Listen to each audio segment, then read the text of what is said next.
Jesus' sake. Amen. You all can sit down if you want. I thought I was in a Greek Orthodox church with no pews, and they stand up, wander out for coffee and a smoke, and then they come back. And I didn't know the camera was going to be up so up close and personal, but that's all right too. I want to talk to you today about your faith. By faith, a lot of things happen in this world. By lack of faith, sometimes we surrender to the darkness and don't exercise the God-given gifts that we have to celebrate God's goodness, to share with one another the faith that we have and we believe, to be that vessel of transformation that God so desperately needs in the world. I did not grow up in church. I grew up in a golf course in Parkersburg, West Virginia, an Ohio River town where Teflon was invented, of all things. There's a huge DuPont plant there.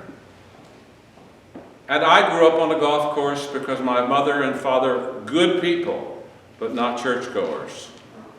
And so when I went off to West Virginia University, I was determined and committed and planned to be a surgeon.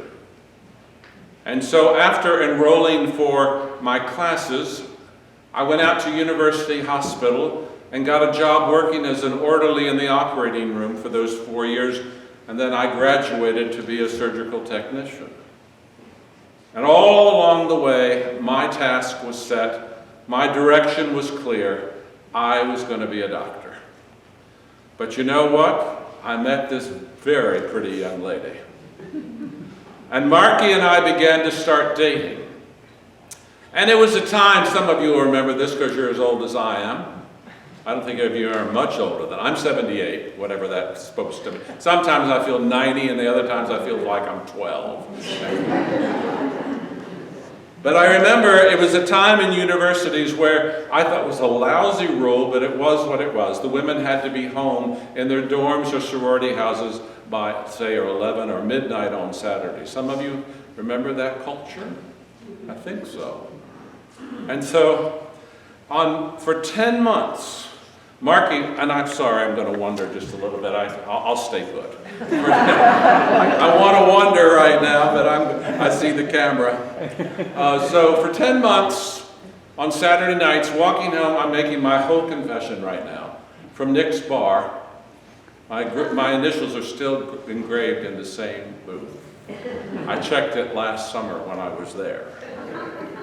And so, for 10 months, Marky would say to me on the way home, when I was taking her back to her sorority house, "Stephen, will you go to church with me tomorrow?" I said, "Church? Who goes to church?" And some weeks I told the truth, that I was on call at University Hospital, and that was the truth about 30% of the time. Or I was telling her I was going to take flying lessons with Dick Hash, my roommate.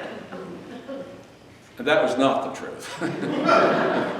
But I would just sort of create moments and say, well, I can do it this week, but I can't do it next week. But then something comes up. So, for 10 months, like the gospel story of the persistent widow with the judge, she made that invitation. And you know, churches grow because people invite people to come to churches. That's how they grow. And so, on the Saturday before Palm Sunday of 1962, Marky said to me, "Will you go to church with me tomorrow?"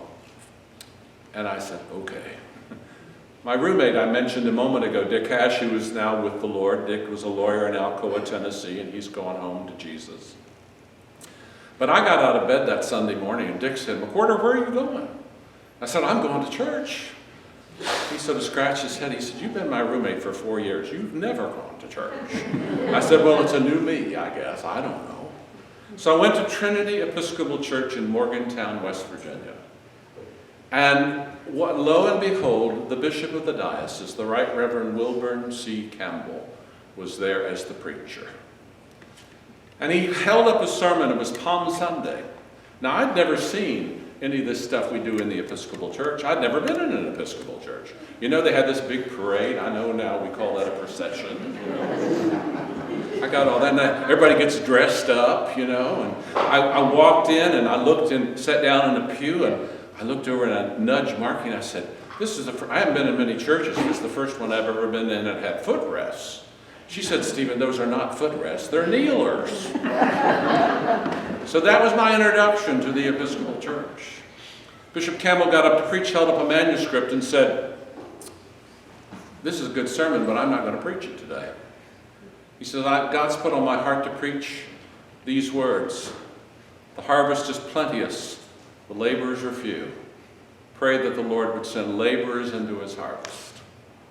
I could give you a whole sermon on that, but what I need to tell you is that 17 months later, I was not in medical school. I was at Harvard in seminary. People say, how did you become a priest? I said, God got in the way. And that's the truth.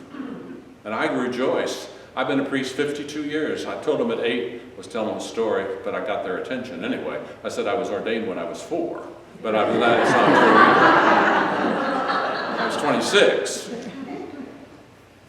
But I think about the faith that began a life journey in me at that point, and it was a revelation. Because I went back to my fraternity house on Sundays, and people saw this new person, and I was acting strangely and having smiles on my faces and rejoicing that I was who I was, and I didn't know why I was doing any of it. Because God touched my heart. So when you leave here today and go to Starbucks or wherever you're going to the market, King Cullen, I think they have King Cullen here? They have them out. Right in Wantagh. All right, there you go. Amen. So wherever you're going, does anybody know that you've been here and that you've met Jesus at this altar and that your life has been new and you've been refreshed for service? There's a hymn that we're not singing today, but it's a great hymn called Strengthen for Service, Lord, the hands that have taken you. So what are you going to do with the faith that you have?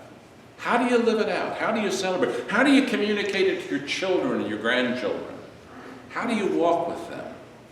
There's another great hymn. It says, I want to walk as a child of light. I want to follow Jesus. That's a pretty open statement. And for any of us like me that have control issues, that's difficult. Because there's another hymn that says, I know not where the road will lead, but I'm going to walk the King's highway. Even to West Virginia or Alabama, where I now live. Think about, if you will, the people in your life who've encouraged your faith.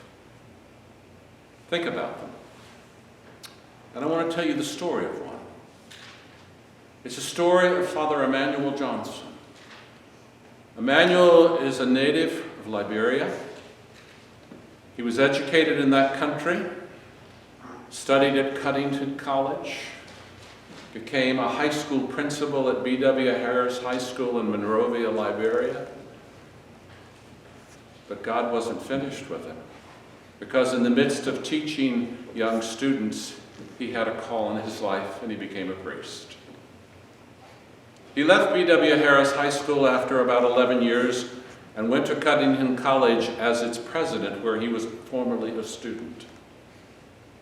Liberia was a war-torn country all during that time. And on 3 recorded occasions in Liberian history, soldiers came there to assassinate students, to murder them just in cold blood murder.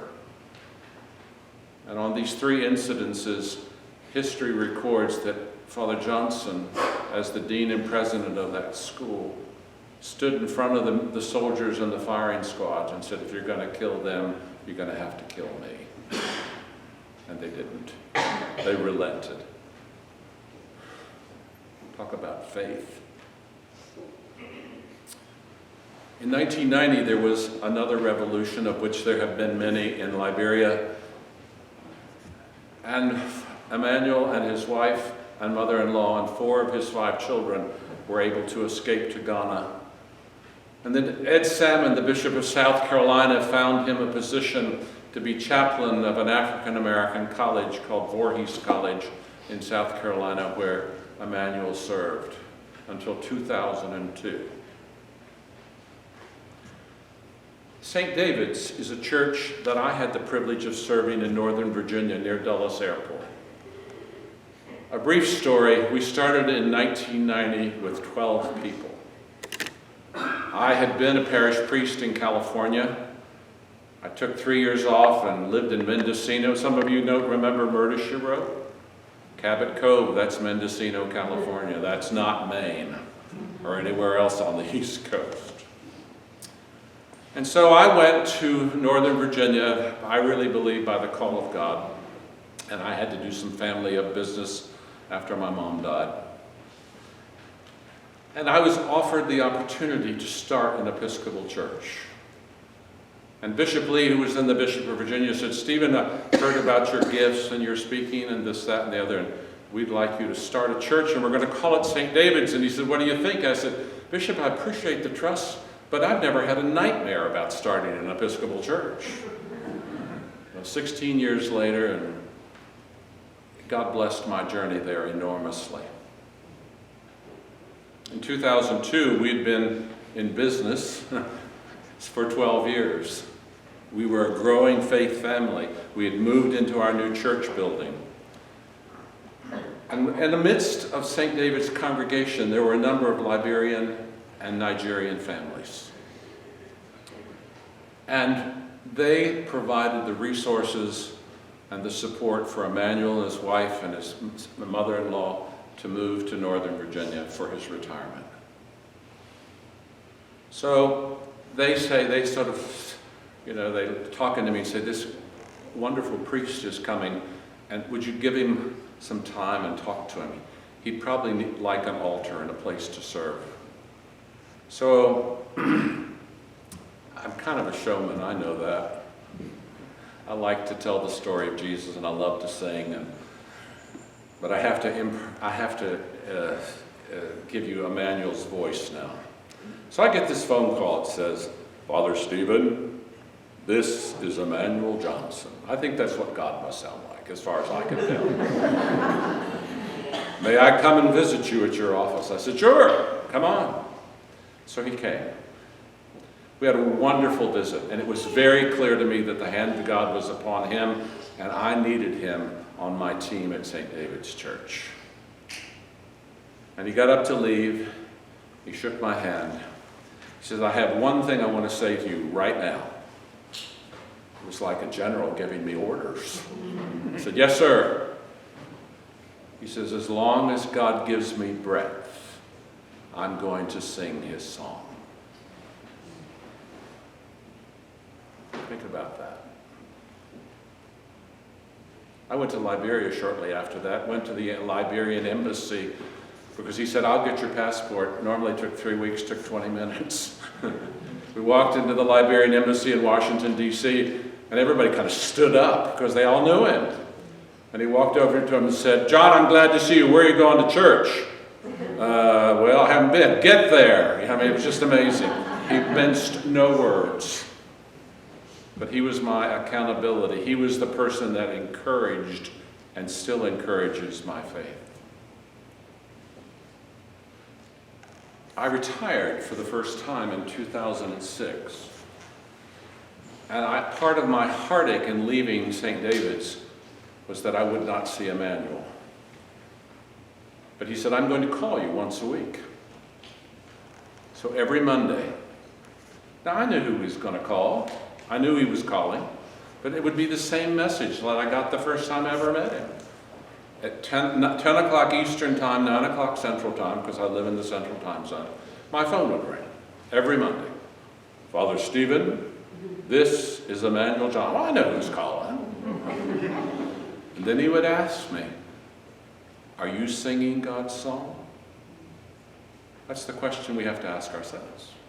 Or do we get so selfish and indifferent we forget to sing God's song? That's what we're on the planet for, is to sing God's song. On April the 6th of last year, God called him home.